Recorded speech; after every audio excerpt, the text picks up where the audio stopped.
Glassmorphism. Have you heard of it? Well, it's those really cool icons that you're seeing around where they look like they're made out of glass. You can see through them, but the objects behind them are blurred out, and you get that cool kind of glass diffusion going on.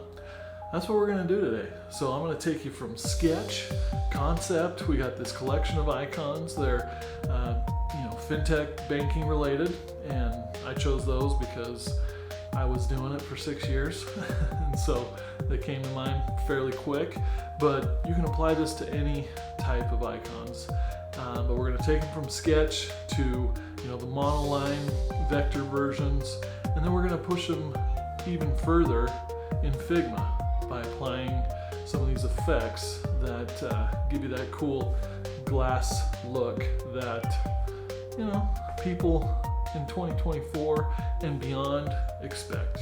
All right, so first off, it's all about designing your icons. So in this case, I picked fintech, banking related icons. It's a set of 6. Usually you'll probably do more than that. Currently, you can see I'm working on the share of wallet icon, just sketching it out. If you're not someone who draws, of course, you can skip this step and just go straight into Illustrator.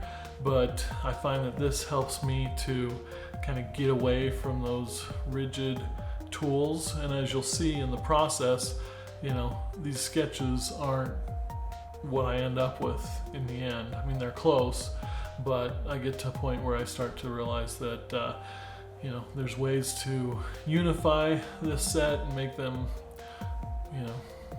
more in line with one another. So take your time, do your sketches if that's what you want to do, but if not, by all means, move on. Next off, it's a process of taking your sketches, if you decide to do that step, copying and pasting them over into Illustrator or Figma if you decide you want to create your illustrations directly in Figma. That's up to you. This is your icon set. But for me, I chose Illustrator.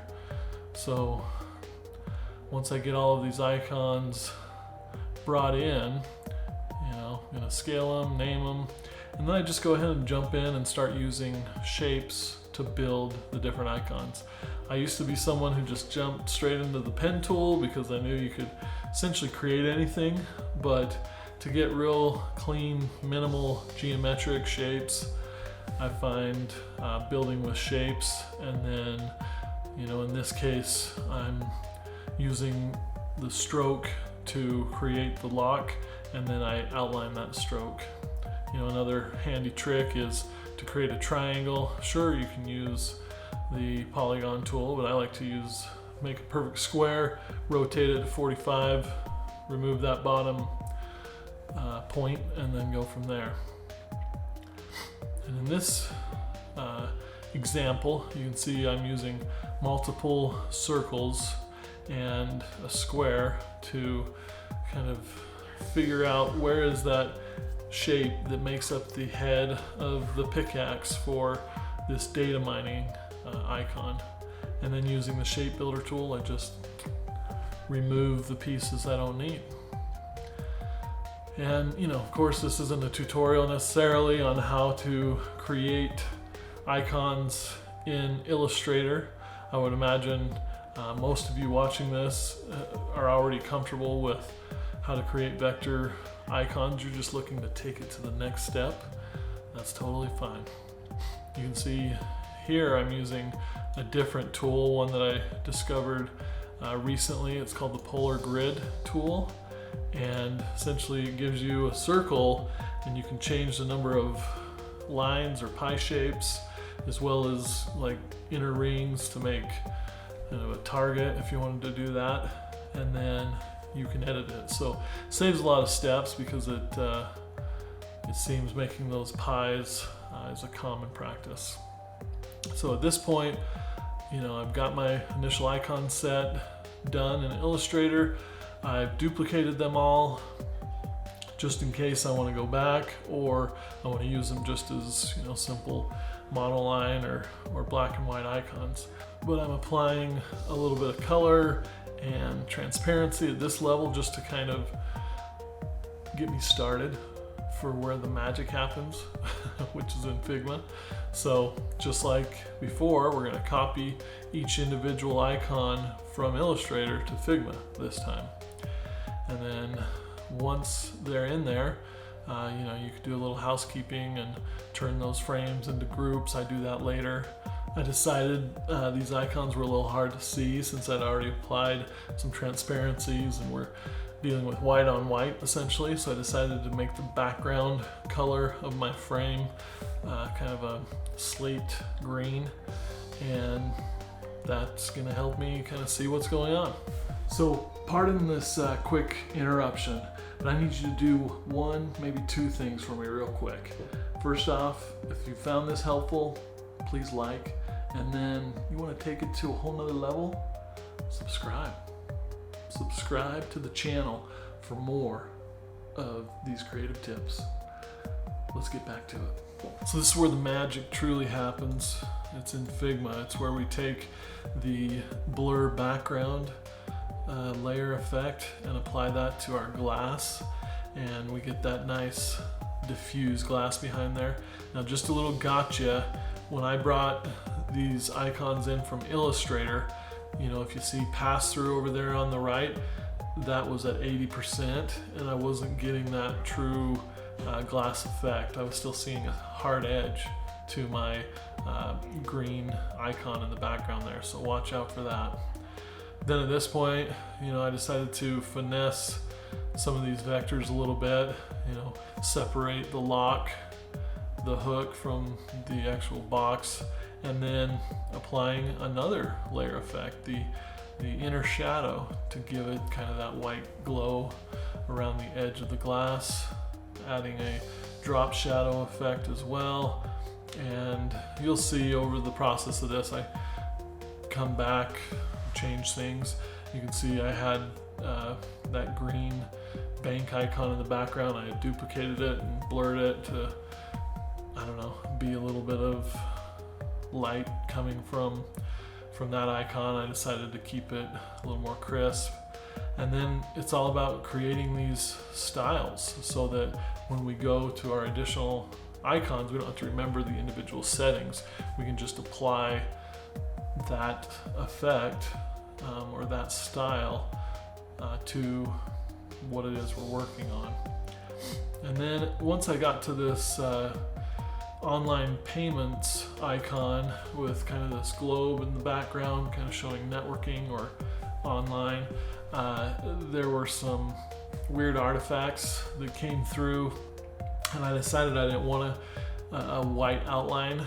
I wanted them all to just be this gradient green with no white. So I ended up having to go back into Illustrator and figure that out. Initially I just selected these lines and hit outline stroke, but it was driving me crazy. It wasn't outlining some of these strokes.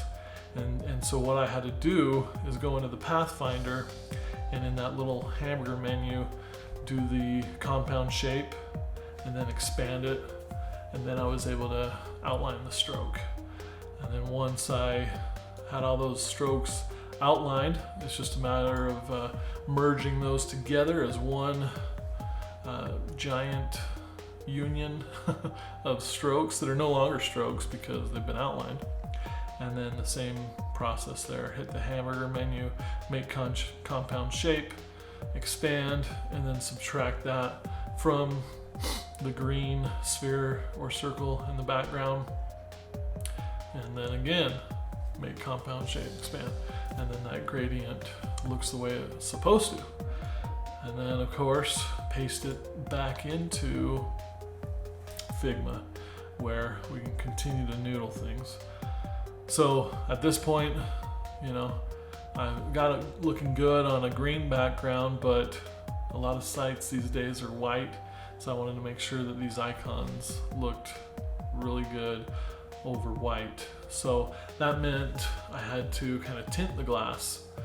So I was playing around with different green colors, a gradient green and then a solid green.